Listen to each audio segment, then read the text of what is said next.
completely unexpected and unlikely, and how did this even happen? So I also have my cheat sheet. And also, I was this close to wearing a purple sweater. I guess maybe my blood's not in there anymore, but there definitely is something. So I'll start. Tell you guys a story. The first time I ever got drunk was when I was in 10th grade. Our school had a yearly trip for the sophomores to Israel, and I'd never been before, and I was able to go. And I was put in a room with a bunch of guys who were really boring. Every night around 6 o'clock, they'd start reading Clive Cussler and Tom Clancy novels. They'd be asleep by 9, and I'm like, I'm 16 years old, I'm having fun, I'm having a good time. And it just so happened that a bunch of guys were going to the local supermarket. Now, the age of drinking in Israel is, it's actually not an age, it's a height. You have to be tall enough to sit over the counter. It's actually 18. But we went and one guy got some drink, and we got a little drunk, we got a little rowdy, and the next day we were on a flight home back to New Jersey. True story. There were 6 of us who got sent home, and since then, being a teenager, my parents actually, understandably, were not exactly, the trust needed to be rebuilt. So 2 years later, and pretty much the accepted practice is that 18-year-olds, after going to yeshiva day school, would come to Israel for a year and study. And I talked to my parents, well, I want to go. I'm like, we're not really sure. Send you to a foreign country, what we can do over there. And I didn't end up going. And pretty much all of my friends, which for a teenager, nothing's more important than being with your friends. All of my friends came having the time of their life. I'm freezing my toughest off in Rutgers University and thinking that this is the worst thing possible. And from that point forward, I had a chip on my shoulder that I need to get back to Israel as much as I can. Every winter break, I would take the opportunity to get to Israel. First, moving some frequent flyer miles, then I would go on, there were these programs, and this was before 2008 recession, you could pretty much get to Israel for cheap. I went to Israel through Los Angeles for $200. They flew me out from Jersey to Los Angeles, through Canada, all expenses paid, and I got to, it's not like that anymore, but every time I'd come here. And my junior year at Rutgers, I came here, and by this time I've been to Israel so many times, I had already done a lot of stuff there was to do. Now this is where it gets crazy. One of the friends who was from the room, who was reading the Clive Cussler novels, who drove me to drink out of boredom, he actually had moved to Israel right after high school. And I asked him, I got nothing to do. I'm bored of this place, Jerusalem. He's like, I'm staffing the Birthright Mega event. All the Birthrights are going to be in the convention center. Why don't you come by and visit my booth? Well, I'm not the Birthright. It's we'll sneak you in. And he was the one who snuck me into the Birthright Mega event, walking around, and the person who was working at the booth actually had been on the program that I was on. So I recognized him, hey, I see this is what you're doing after the program. He's like, yeah, why don't you sign up? And I tell this to the groups, but I did not want to sign up at all. When I was in college, I signed up for a credit card. It was really not a pleasant experience. What I got out of it was a Homer Simpson t-shirt with a mullet on the top, which was kind of fun, but my credit score was ruined, and my email box was spammed and all that stuff. And I'm I do not want to give my information to anyone else. But I did end up signing up. I looked at the computer and I thought, it's not going to work. And little did I know that this was going to be the start of such an amazing, incredible thing. And I just couldn't believe that the science was going to work with the Q-tip. So what they were doing there is what we've been doing here now, and part of what we're celebrating. That was how I got signed up to the registry. And each person that we sign up, sometimes it could be just the most random thing. We say we really just don't know if it could work and who it could be. So that was the first part. I got the call from Gift of Life. I'd say about half a year later. I remember exactly what I was doing. I was in the computer lab at Rutgers working on a final, I got a call from a number I recognized, and kind of standing like, it was raining, I was like standing in like the vestibule of the building, kind of like, they're telling me all these things, like, did I do this? What did I sign up for? But like one second when I really was like, actually, I started off kind of not so interested, and then I got excited, I got into it. And everyone else got excited too, and I got so much support from the people around me during the time of the transplant. Not that it's a difficult transplant, but the truth is, it was exciting. I mean, Mike, I know you probably were not having as much fun as we were having at that point. But I got a lot of support from, I was in college, a lot of my friends. One friend, he drove me that morning to the train station to get to the city. Actually, there's a funny picture here. We really had a good time together. So I'll pass this around. But this is a picture of my friend Kobe. So Kobe dressed up as a nurse, a demented nurse, to be a nice me. And yeah, we're joking about, oh, this is probably how it's going to be, you know, how the procedure is going to go. So we had a lot of fun with it. So we can pass this around or whatever. I'll leave it there. He also drove me there, so he was really helpful. You know, my mom was helpful. She came with me and hung out when I was doing the procedure.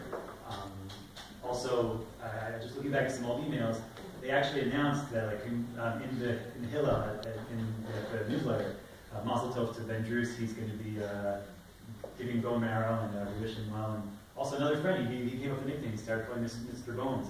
The nickname for that winter was Mr. Bones. Yeah. So that was a lot of fun. We really had a good time. And so, let's see if there's and also I had to reschedule my finals. It was right during finals time, and the teachers they were so understanding. One teacher actually was a donor himself, and I found out he was Jewish, which I had no idea. And they really it was very even though we're really just I didn't know who you were, I didn't know what your story, how you were doing. It still kind of had meaning, and we all people came to visit me afterwards and see how I was doing.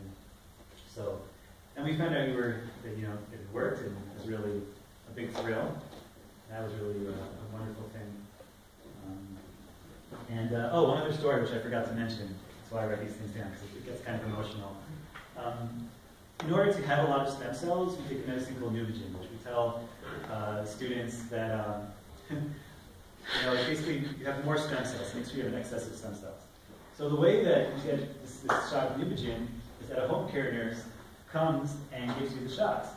So I was in an apartment with 7 other Orthodox Jewish guys in Rutgers, and the home care nurse came at 6 in the morning, and she comes in, and she's this big African American lady, and I'm like, okay, I'm ready to take my to have my shot. So I start to roll my sleeve, and she's like, you're gonna have this in your behind. So I trust the nurse, and I can't tell all these stories to the groups that I meet, but I get ready for that, and and then one of my roommates starts coming down the stairs. That's not what it looks like. So that was really funny. She came for I think 5 days straight, gave me the injections, and I had super stem cells, and then we sent them your way. That was kind of cool. So, okay. What else? We're happy to hear that you're okay. And I remember when we talked on the phone for the first time, you told me about how you didn't have grandkids at first, and now, since then, now you've got to meet them and be with them. That was really just, that was, I think, that blew me away the most. I remember thinking, I don't even know what to say. I guess I couldn't say anything. Just it's an unbelievable thing to hear. And another funny anecdote is that we do the mega events under Halama's leadership, and which has been a big thrill also. And during one of the mega events, someone signed up from Short Hills. So, she's like, well, yeah, I know, my recipient's from Short Hills. And he's like, oh, my orthodontist is from Short Hills. So it turned out it's one of your clients. So we've got one of your clients in the registry, and hopefully she can help someone too. Hopefully they won't get sick. And also, we got to meet this summer, which was also really great. And Michael, how do you feel? And he says, I hope you feel as good as I do. Which is it's really a great thing to hear. And so happy to hear that it's even though you don't have like mine specifically, that's not the point. The point is that you're doing okay. The point is that people need to get connected. You got me where I needed to be. Without you, there was no second place. Doesn't matter. I don't look at the names. Right. And so the last thing I guess I would just want to mention is that after I finished Rutgers, and I kind of like focused into like, well, what am I going to do with my life? And what I want to move to Israel maybe, and I want to start going forward with career and stuff like that. And I found out looking back how I thought I'm going to come to Israel. I'll just go to Israel, go to Israel, yeah. But Israel, you have to work and you have to do all the things that grown-ups do wherever you happen to be, also in Israel. So that was quite a process, and still going on. Right now I'm finishing up my degree, my master's degree, but also I've been through a few different jobs. And one thing that's really been consistent for me is working with Gift of Life. And actually some of the times that I've in this whole transition to living in this country have been really hard. So there were some times where I really didn't know where things were going to go. And Gift of Life actually gave me something really meaningful to do and got me through some of these really hard times, which is really an amazing thing. So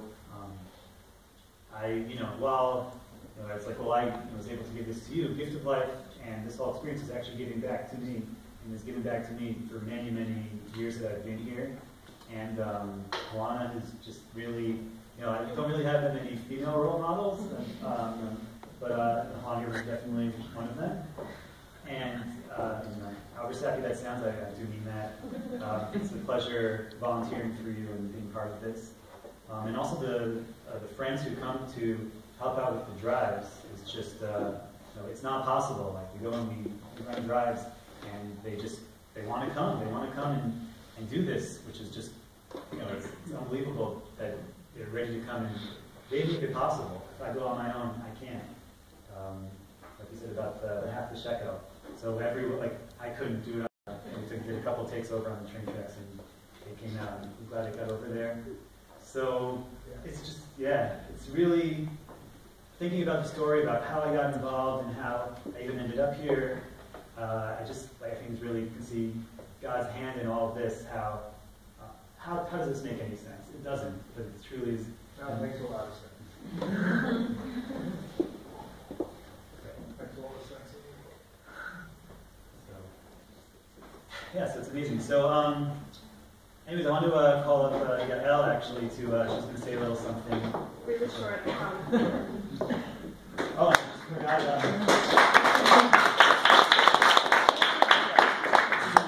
That's the same picture. This is the donation itself. It went very smoothly. It really was.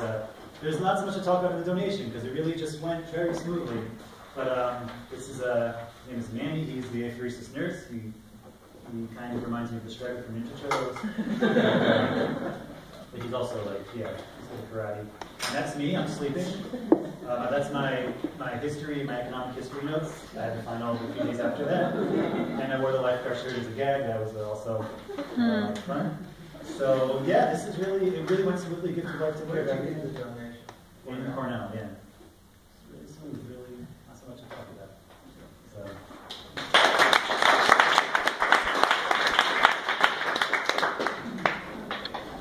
We really don't have that much to say. I'm trying to think how I can connect this to my Let's See for Shadow. We don't generally have appreciation evenings for what we do, and when we see each other, it's when we meet in someone's apartment to just go through what we say when we go in front of the groups. And we just wanted to take this opportunity to thank Alana for everything that you do for us. This is an appreciation evening, and none of this could happen without you. You call us. Yes, but that meant that you call us and nag us and guys, have you given us your kids from 6 months ago? Can you please tie them? What's going on? So We just wanted to like of all the coordinators, something small to just express how